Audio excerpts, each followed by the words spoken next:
কোন কোন জিনিস করলে রিটায়ারমেন্টের সময় ভালো পেনশন তৈরি করতে পারবেন, এই তিনটে জিনিস দেখুন, কাজে লাগবে আপনাদের।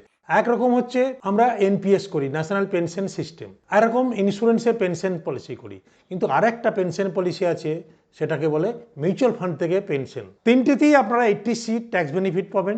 মিউচুয়াল ফান্ডেও ইএলএসএ স্কিমটা ট্যাক্স বেনিফিট পাওয়া যায়, লাইফ ইন্স্যুরেন্সও পেনশন পলিসিতে ট্যাক্স বেনিফিট পাওয়া যায়, এনপিএসও পেনশন নেওয়ার জন্য ট্যাক্স বেনিফিট পাওয়া যায়। এবার এই তিনটের অ্যাডভান্টেজ ডিসঅ্যাডভান্টেজ দেখে নিন। প্রথম কথা, এনপিএস হচ্ছে গভর্নমেন্ট নিয়ন্ত্রণ করে এবং ট্যাক্সের সুবিধা আপনাকে বললাম। আর রিটার্ন সাধারণত ইকুইটি ও ডেপ্টে 8 থেকে 10% রিটার্ন পাওয়া যায়। আর যখন তুলবেন 60% করমুক্ত আর 40% মানে আপনাকে কম্পালসারি অ্যানুইটি নিতে হবে। ক্লিয়ার? এবার আছে পেনশন পলিসি। পেনশন পলিসিও তাই, এটা যে ইন্স্যুরেন্স কোম্পানি, এখানে 6 থেকে 8% গ্যারান্টিড, কিন্তু তুলনামূলকভাবে কম।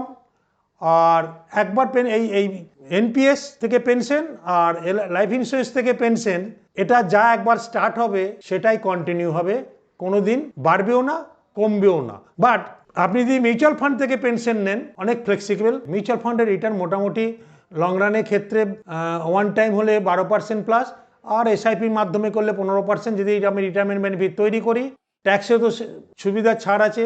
সো কম্পাউন্ডিংয়ের ক্ষেত্রে তিনটেকে আপনারা এই কম্পাউন্ডিং করে দেখুন যে আপনাদের কোনটায় কত বেশি রিটার্ন হচ্ছে, এবং সেখান থেকে যদি পেনশন নেন সে 7% রেটে কার বেশি। দেখুন মিউচুয়াল ফান্ডে এই আপনার এনপিএসে কত পার্সেন্ট, যদি 10% হয়, পেনশনে যদি 8% হয় কত হয় দেখুন, আর মিউচুয়াল ফান্ডে যদি 15% হয় দেখুন কত হয়। টাকা আপনার, কারণ ইনফ্লেশন নামক রাক্ষসটাকে যদি বিট করতে না পারি তাহলে ক্ষতি কার, আপনার না অন্য কারোর?